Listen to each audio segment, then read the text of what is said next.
Sebelum gua mulai, minta maaf karena kemarin Sila tidak ada. Seperti yang lu tahu, kemarin adalah minggu yang sangat-sangat berat untuk gua. Bisa disaksikan di Dotadi Weekly Vlog episode hari Senin depan. Tapi mari kita mulai. Di Sila kali ini kita akan ngomongin soal Gibran Rakabuming Raka, Wakil Presiden Republik Indonesia, yang belakangan ini menciptakan keviralan dari video yang beliau rilis di kanal YouTube-nya. Keviralannya syarat dengan diskusi dan celaan yang menurut gua salah sasaran. Mari kita mulai.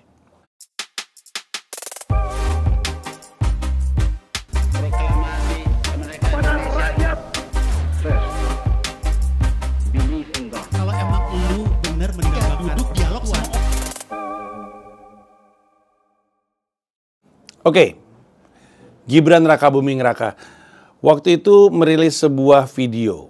Videonya ini kelihatan jomplang sekali viewsnya dibandingin sama yang lain karena memang dia lebih viral dibandingin yang lain. Sebuah video dengan thumbnail tulisan giliran kita. Ada judulnya Generasi Muda, Bonus Demografi, dan Masa Depan Indonesia. Nah, ini adalah video pertama dari 5 video talking head yang dirilis oleh Pak Gibran di kanal YouTube-nya. Video ini mendapatkan 1,5 juta views. Setelahnya, video dengan judul Panggung Sepak Bola Nasional dan Dunia mendapatkan 241.000 views. Hilirisasi dan Masa Depan Indonesia mendapatkan 481.000 views. Dari pesisir ke dunia, saatnya produk laut Indonesia naik kelas mendapatkan 120.000 views. Pendidikan merata plus kurikulum teknologi sama dengan Indonesia Siap mendapatkan 83.000 views. Di kanal YouTube Gibran TV yang subscribernya adalah 105.000 subscribers. Sudah punya silver play button, mantap. Nah, kayak yang tadi gue bilang ya, video talking heads pertama meledak, sisanya turun. Kenapa penting untuk gue sebut video talking heads pertama? Karena sebenarnya Pak Gibran udah ngerilis 500-an video dari sebuah kanal YouTube yang berdiri tahun 2020. Dari 2020, video ada ratusan. Tapi baru 5 video terakhir. Bahkan semuanya terjadi dalam 3 minggu ke belakang. Atau mungkin antara 2 sampai 3 minggu ke belakang.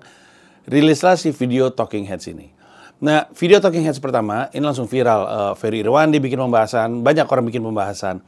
Banyak yang mencermati atau mengkritisi ucapan Gibran terkait bonus demografi. Ada yang kritisinya di situ.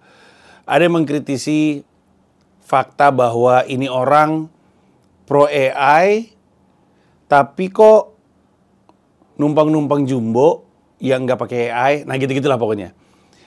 Nah, pembahasannya menurut gue tuh salah. Salah karena pertama-tama ya, kalau gue berusaha untuk adil nih, gue berusaha untuk adil. Indonesia mengenal gue seperti apa, Indonesia tahu Gibran sering jadi punchline gue. Tapi gue mau ngomong ya, bahwa orang itu siwer kayaknya. Siwer itu artinya apa ya, bingung terkait sikap kita terhadap AI. Yang pasti banyak orang di Indonesia dan bahkan banyak orang di dunia itu tidak setuju dengan AI yang mencuri kekhasan gaya ilustrasi, gaya animasi dari seniman-seniman yang sudah ada. Jadi kan kendalanya gini, masukin di sebuah platform AI, saya pengen gambar jagoan naik kuda dengan style Ghibli. Muncul tuh prop. Style Ghibli itu kan sebenarnya ada nilainya sebenarnya. Ada nilainya. Jadi kreatornya, gue lupa namanya, orang Jepang yang pasti, itu kan memiliki proses yang begitu panjang untuk mencapai sebuah gaya dalam ilustrasi, gaya dalam animasi yang membuat itu jadi sukses. Oke, dia ada nilainya nih. Dunia merasa, termasuk gue, nggak benar untuk lu main mengambil style itu begitu saja. Karena itu style yang sangat spesifik. Gua ada di posisi nggak setuju dengan tolong bikin muka Panji dengan gaya Ghibli. Gua nggak setuju itu. Kenapa? Karena studio Ghibli-nya juga nggak setuju, kreatornya juga nggak setuju. Bahkan sebelum meninggal dikatakan, gua kalau misalkan itu jadi gue menikmati sih kasarnya ya kalau misalnya itu terjadi sama karya-karya gue. Jadi tidak diizinkan. Terus di sisi lain yang membuat gue nggak setuju di luar mereka nggak setuju adalah bahwa lu tuh butuh waktu untuk mendapatkan gaya ilustrasi atau gaya animasi yang seperti itu. Nggak adil untuk diambil begitu aja gitu, dikerilkan gitu. Itu kayak Akira Toriyama yang udah membuat gaya menggambar Dragon Ball, abis itu main diambil begitu aja. Padahal Akira Toriyama tuh prosesnya untuk sampai situ tuh panjang sekali gitu. Hampir semua kreator bisa lu lihat prosesnya. Gini deh, coba lu buka Teenage Mutant Ninja Turtle. Abis itu lu lihat stylenya waktu pertama kali dan stylenya yang terakhir kali. Abis itu lu lihat Mickey Mouse pertama kali bentuknya seperti apa. Atau Calvin and Hobbes pertama kali bentuknya seperti apa. Atau Smurf pertama kali bentuknya seperti apa. Itu semua ada prosesnya tuh. Dan proses itu berdarah-darah, keluar modal dan keluar biaya. Nah, dalam hal itu banyak yang gak setuju sama AI. Disney-like style gitu. Itu banyak yang gak setuju. Kenapa? Karena AI kan ngambil dari data-data yang tersedia di internet, jadilah ini barang. Tanpa mengapresiasi kreatornya. Dan kita tahu bahwa yang jadi korban itu bukan cuma kayak Ghibli, Pixar, atau Disney, bukan kayak gitu. Banyak kreator-kreator lain yang stylenya juga keambil karena stylenya si kreator ini ada di internet. Dalam konteks itu, AI problematik. Tapi bukan berarti semua AI problematik. Bukan berarti semua AI dimusuhin. Dalam hal ini, Gibran bilang bahwa kita bisa pakai AI. Sering gue bercandain juga. Gue bercandain karena dia menggunakan AI sebagai senjata kampanye. Nanti kita bahas, nanti kita akan nyampe sana. Gue bercandain karena dia menggunakan AI sebagai alat kampanye. Tapi yang dia katakan sebenarnya tidak salah. Bahwa memang ada banyak pekerjaan yang akan jadi jauh lebih mudah karena AI. Nah, pernyataan ini mendapatkan serangan yang sama dengan serangan yang diarahkan kepada animasi. Padahal ini dua hal yang berbeda. Banyak di antara kita sudah menggunakan AI. Gua juga menggunakan AI. Semua orang yang lu kagumi menggunakan AI. Karena AI memang memudahkan. Contoh, tidak dipakai di sini, tapi lu ada AI di mana kamera 3 source, master, CU gitu ya. Misalkan ada 2 orang, misalkan kayak Skakmat dah. Ada masternya yang ngambil, kami berdua ngobrol dengan catur di tengah. Ada yang ngambil covernya gue, ada yang ngambil covernya bintang tamu. Dan ada file audionya. Kalau mau ngedit, itu kan satu persatu tuh, di cutting dan segala macamnya. Ada AI yang lu masukin, tak dia gerak, udah jadi. Kadang-kadang dia ngambil cover ini, kadang-kadang ngambil cover ini, tergantung siapa yang ngomong, semuanya jadi. Sehingga pekerjaannya jadi hemat berjam-jam lebih cepat. Itu pakai AI. Apakah itu menghilangkan profesi editor?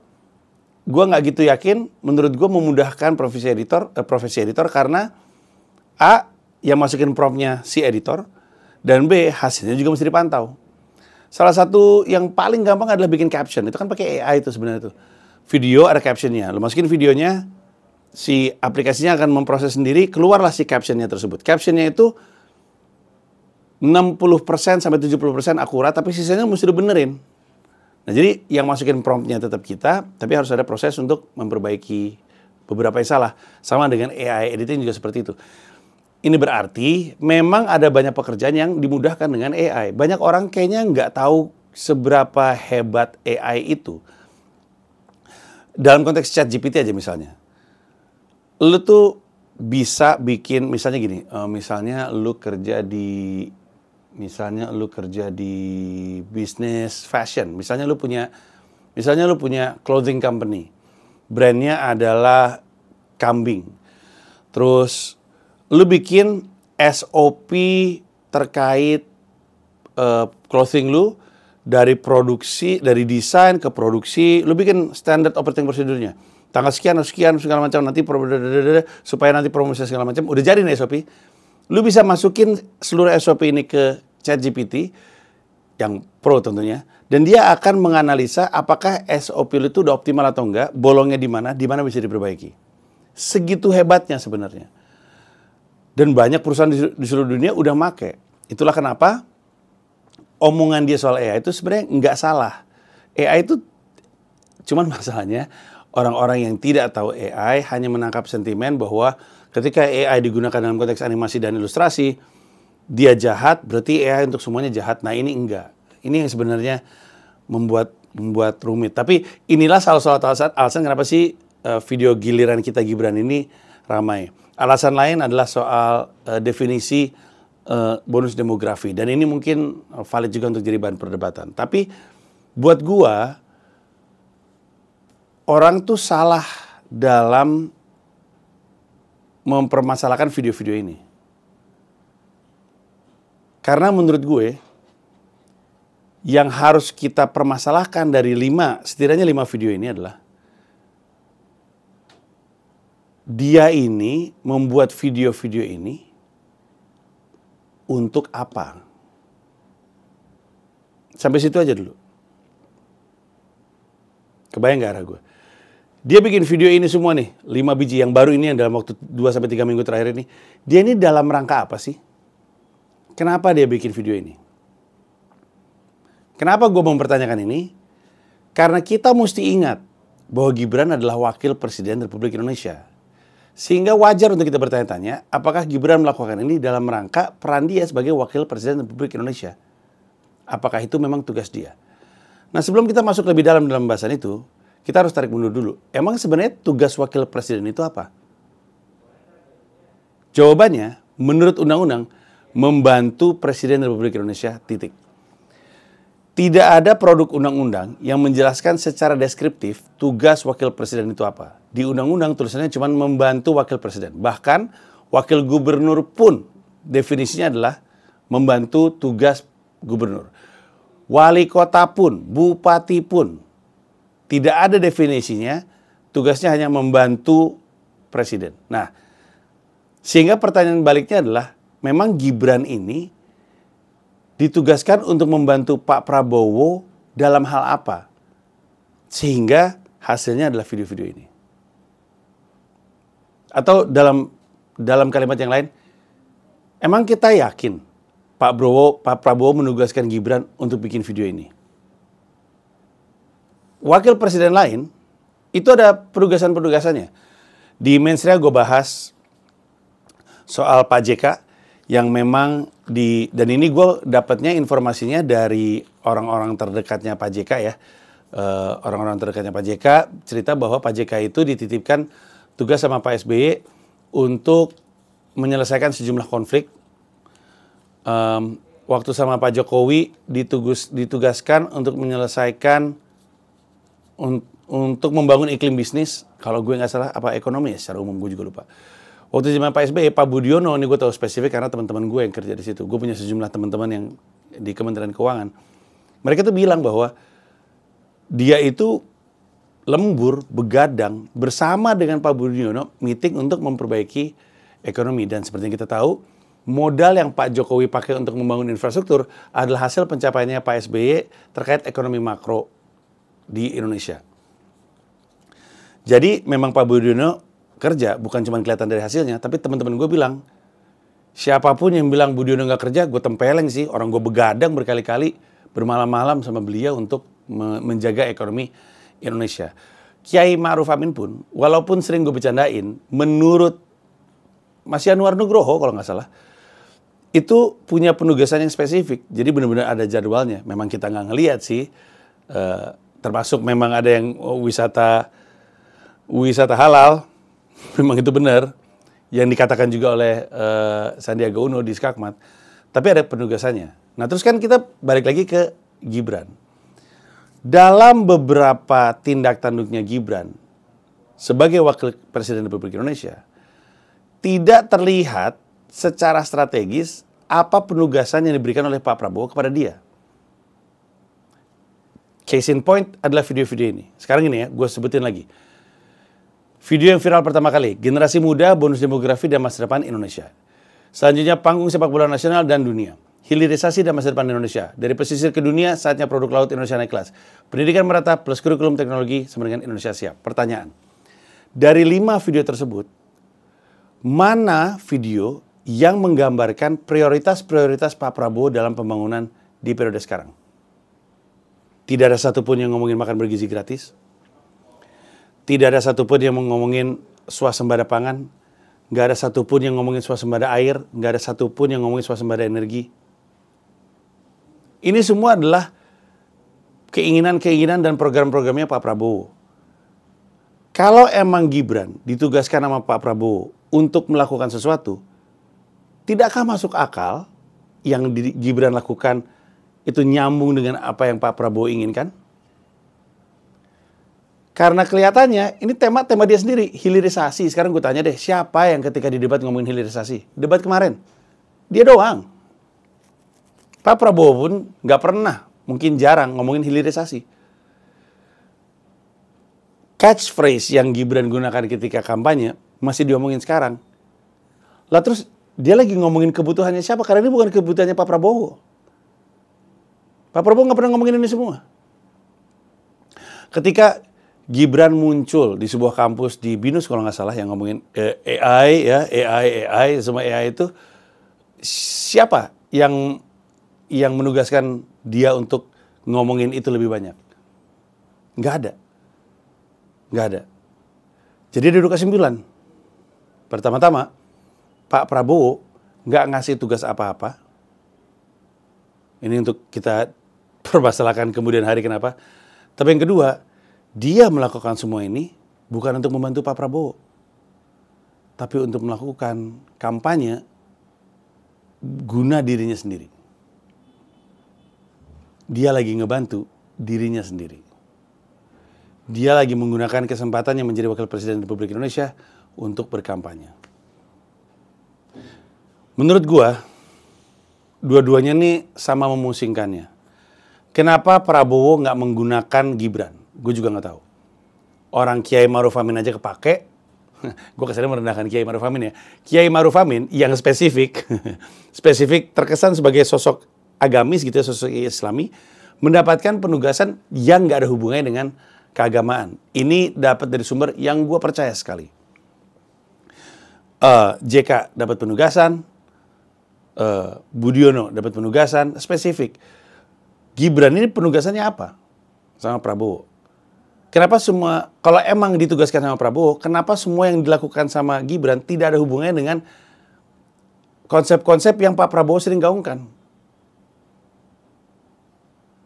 Lebih mirip kayak dia lagi kampanye untuk kepentingannya sendiri. Kenapa? Karena kalau kita ngomong apa adanya, harapan terbaik yang dimiliki oleh dinastinya Pak Jokowi, iya Gibran Rakabuming Raka.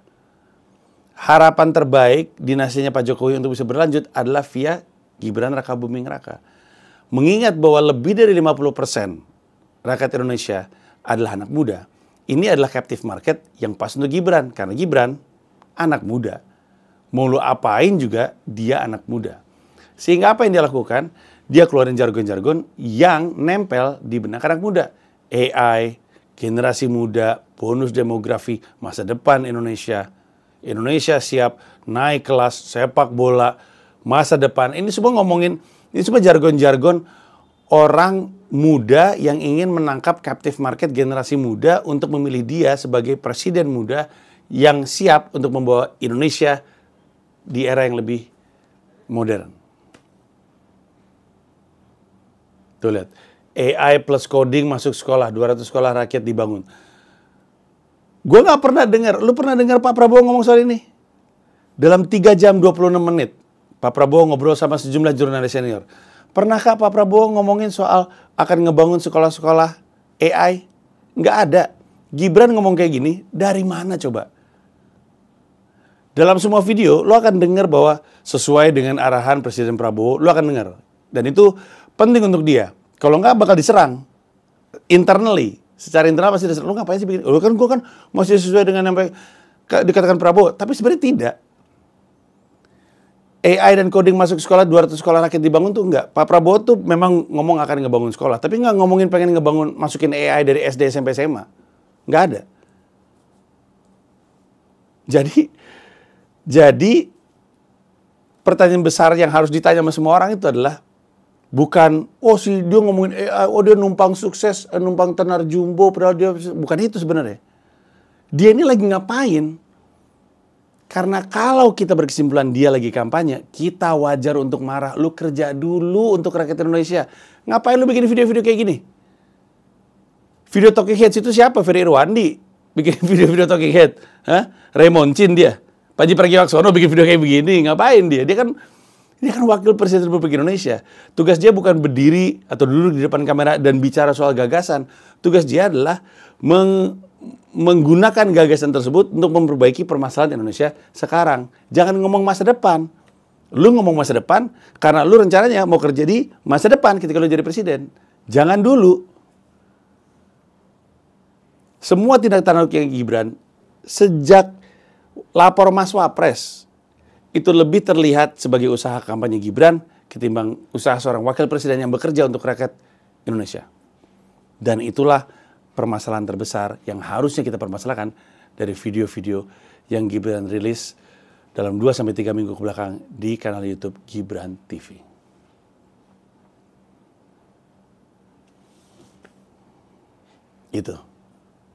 Itu permasalahan utamanya. Itu aja dari gue, terima kasih banyak. Kita ketemu di Sila konten selanjutnya. Sampai jumpa, bye-bye.